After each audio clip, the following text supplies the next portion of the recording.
When I'm standing in line for a roller coaster, I'm terrified. My heart is racing, my hands are sweaty, and I don't want to put one foot in front of the other.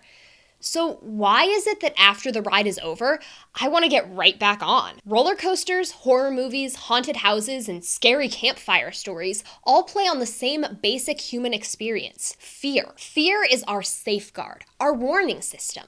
It protected our ancestors from outside threats by preparing them to confront it. Fear is something we overwhelmingly consider to be a negative feeling in our modern world.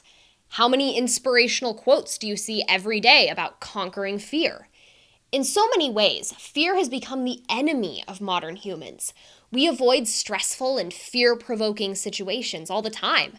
If you're afraid of heights, you're not going to go skydiving. If you're afraid of the dark, you're not going to go walking home in the middle of the night.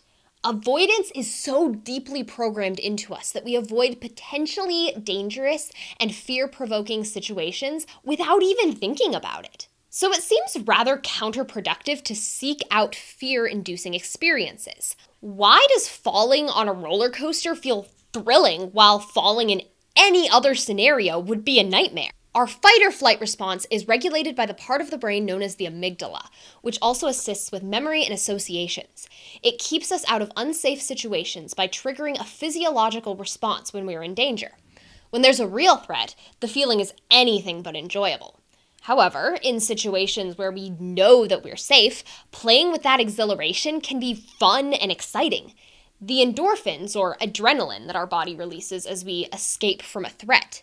This is what increases your heart rate, blood pressure, and fills you with a rush of energy to help you escape from a threat. But this process also produces dopamine, the reward chemical. Dopamine is the neurotransmitter that leads us to feel satisfied after we've successfully completed a task. We think this is an adaptation to reward us when we've properly dealt with a threat. Extra motivation to respond could mean the difference between life and death. But dopamine is incredibly addicting, and the reward we get from performing certain tasks drives us to do the same thing over and over and over again.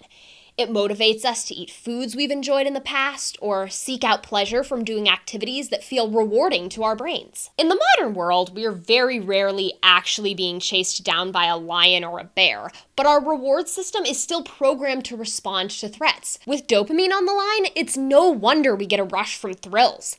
But there could be something deeper there too. We've long understood that we seek thrills for the chemical reward, but when we seek fear, it's not always the hard rush of a roller coaster. For a long time, we've observed a phenomenon where a person feels deeply drawn to something that also disturbs them. We love to read haunting stories or hear about true crimes. It doesn't feel like thrill-seeking at all. There's no cheering, screaming, or gasping. Instead, we silently stare, unable to look away. It turns out this might have an evolutionary component to it. In our modern world, things that really threaten our lives are few and far between. Our brains are extremely prone to setting off false alarms. How many times have you been stressed about something that you knew wasn't a physical threat? Your exam is not a bear trying to devour your offspring, but often our bodies react almost like it is. The only true way to know whether or not something is a threat is knowledge.